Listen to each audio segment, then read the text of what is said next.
सांप्रदायिक हिंसा विरोधी बिल एक ऐसा बिल जो कि केंद्र और राज्य के बीच ही एक लकीर नहीं खींच रही, बल्कि कई सवाल इसने अल्पसंख्यकों के सामने और उनकी जो परिभाषा गढ़ी गई है, खास तौर से जो हिंसा प्रभावित या सांप्रदायिक हिंसा प्रभावित क्षेत्र होंगे, उसको लेकर इस बिल में कहीं सहमति बन क्यों नहीं रही है, ये एक सवाल है। केसी त्यागी साहब, अगर सहमति नहीं है, जो कि नजर आ रहा है तमाम बयानों से, तो ऐसे में ये बिल क्यों पेश करने के लिए कांग्रेस लगातार जोर डाल रही है कि हम इसी सत्र में पेश करेंगे?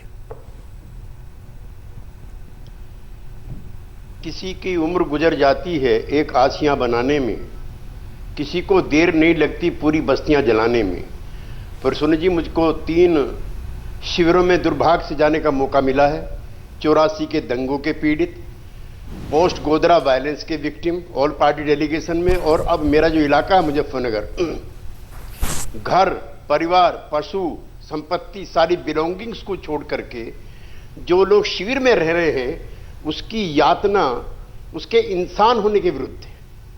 हमने कैसा सभ्य समाज बनाया है जहां इंसान इंसान का इतना बड़ा हत्यारा हो सकता है। मैं इसको हिंदू मुसलमान के रूप में नहीं देखना चाहता, मैं कह रहा हूं इतना मानवता पे कलंक है कि हम सब भी हैं, इस पर भी प्रश्न चिन्ह है। जिस तरह से झुंड के झुंड 40 बच्चों के मरने की खबर मुजफ्फरनगर के राहत शिविर से आई है, वो ना हिंदू है ना मुसलमान, वो भारत माता की संतानें हैं।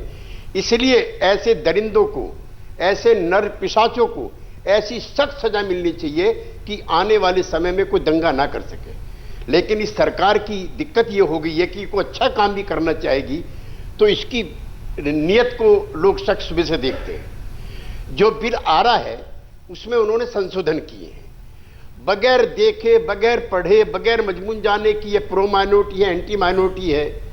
बच्चे सबके अच्छे होते हैं, माइनॉरिटी के भी, मेजॉरिटी के भी। लेकिन ये बिल आना चाहिए, इसमें राज्यों के जो ग्रीवेंसेस हैं उनको एड्रेस करना चाहिए। नंबर 3, इसमें मेजॉरिटी माइनॉरिटी का ना ध्यान रख करके खाली विक्टिम पर होना चाहिए। 84 के दंगों में तो मुसलमान नहीं थे।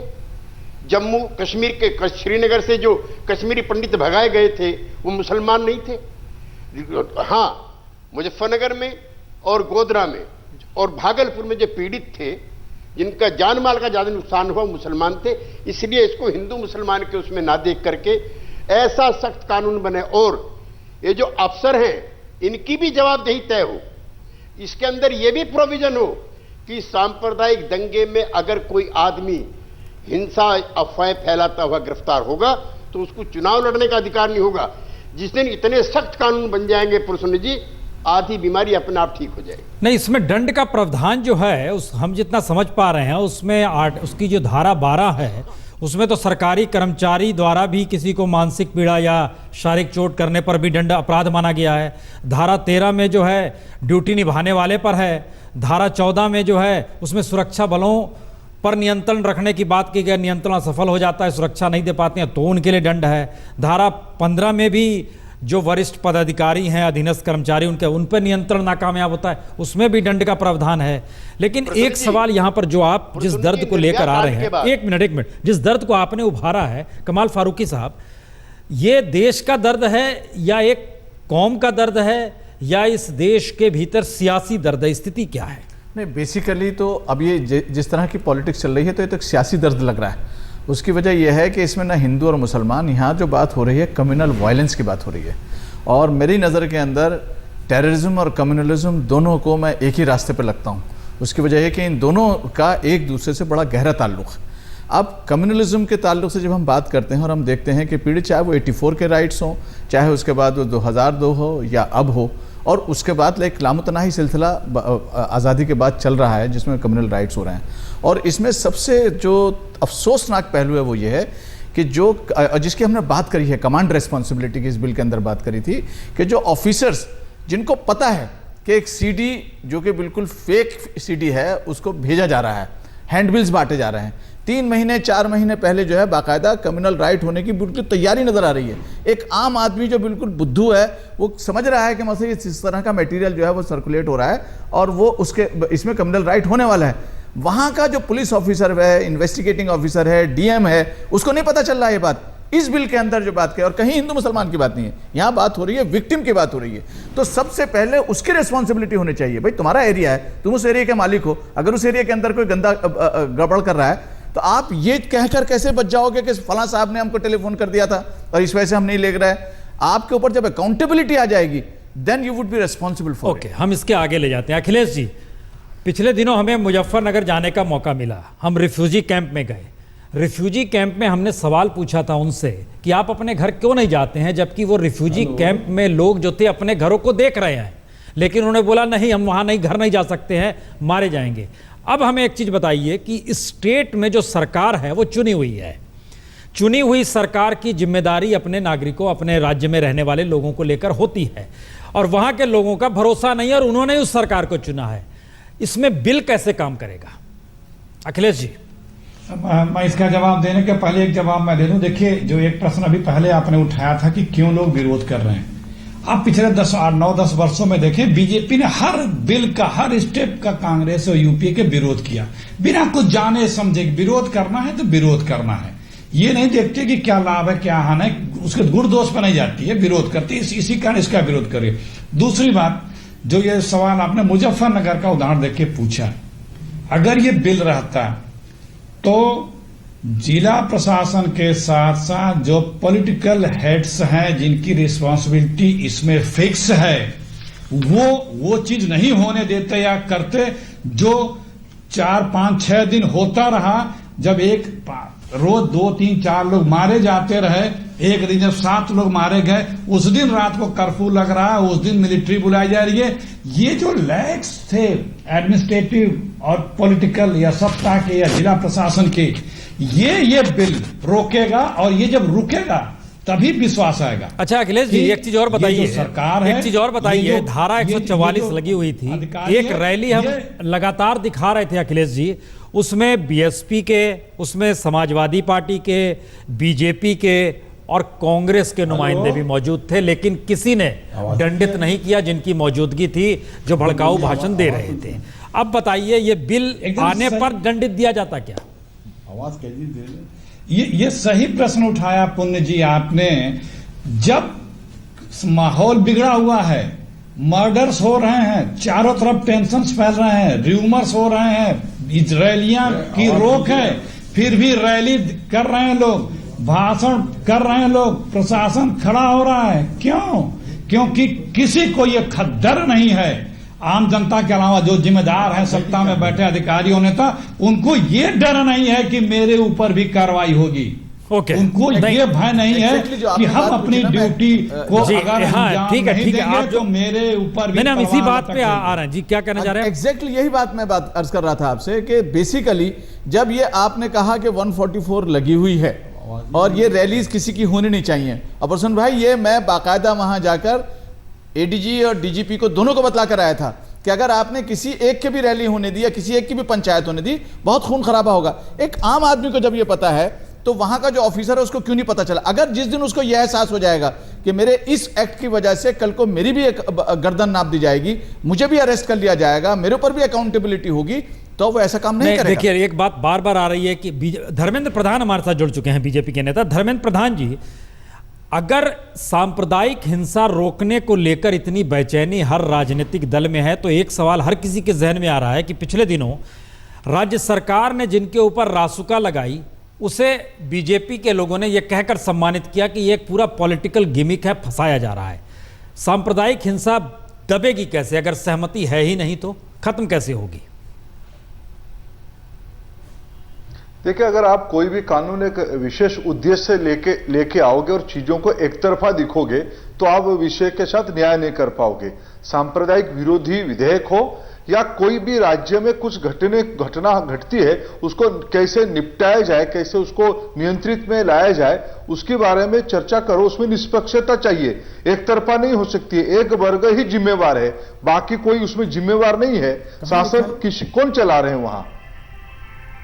शासन चलाने वाले लोग अगर अपने जवाबदेही पूरा नहीं करेंगे तो कहीं ना कहीं तो गड़बड़ी दिखेगी ना जी। उसकी जवाब, जो घटना अभी उत्तर प्रदेश में हुई, क्या कोई व्यक्ति इसके लिए जिम्मेवार है या शासन चलाने वाले लोग जिम्मेवार है? जी, केसी त्यागी साहब, अब इसमें एक लकीर हम खिंचवाना चाहेंगे कि अगर पॉलिटिकल फायदे के लिए अगर राजनीतिक तरीके से दंगों को अंजाम दिया जाता है तो ऐसे बिल का महत्व क्या है? अब पहले तो हम बीजेपी समेत सारे राजनीतिक दलों को ये आचार संहिता तय करनी है कि नहीं करनी है। मैं कांग्रेस पार्टी किस नियत से ला रही है मैं उस पर नहीं जाना चाहता जी। अगर अच्छा बिल इसको बनाना है तो उसमें सभी दलों को मदद करनी चाहिए। अगर ये कलंक को मिटाना है तो इसमें सुझाव देने चाहिए। अब जब वार हीरोज की तरह से सब बिरादरियां, मैं खाली इनकी पार्टी को नहीं कह रहा हूं, मैं सब बिरादरियां, सभी जाति समूह, सभी धार्मिक समूह बैन लग जाना चाहिए। प्रसून जी, मैं अगले किसी समय आपको कुछ हेट स्पीच सुनाना चाहता हूं, मैं कुछ पंपलेट सुनाना चाहता हूं जो हिंदुओं ने मुसलमानों ने मिलकर के अलग अलग बांटे हैं। मैं आपको बीएचपी के और कुछ मुस्लिम संगठनों के आपको भाषण सुनाना चाहता हूं। क्यों नहीं बैन लगना चाहिए? आप इनकी सिक्योरिटी छीन लीजिए, आप इनको 2 साल जेल में डाल दीजिए। हम आपातकाल में जेल में रहे हैं, इनको क्या दिक्कत है 2-2 साल जेल में रह जाएं?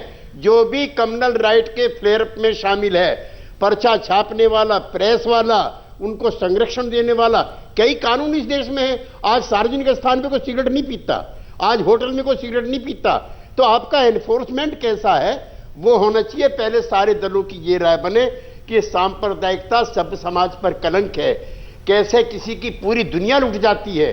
आप ही बता रहे हैं, मुझे फनगर होकर के आए, मैं भी गया वहां पे, वो नहीं जाना चाहते, उनको डर है। और ऐसी ही जातियां, मैं ये नहीं कह रहा हूं, वहां के अधिकारियों ने ऐसी जातियां जाट भाइयों के साथ भी की हैं, वो उनके मन भी दुखी हैं।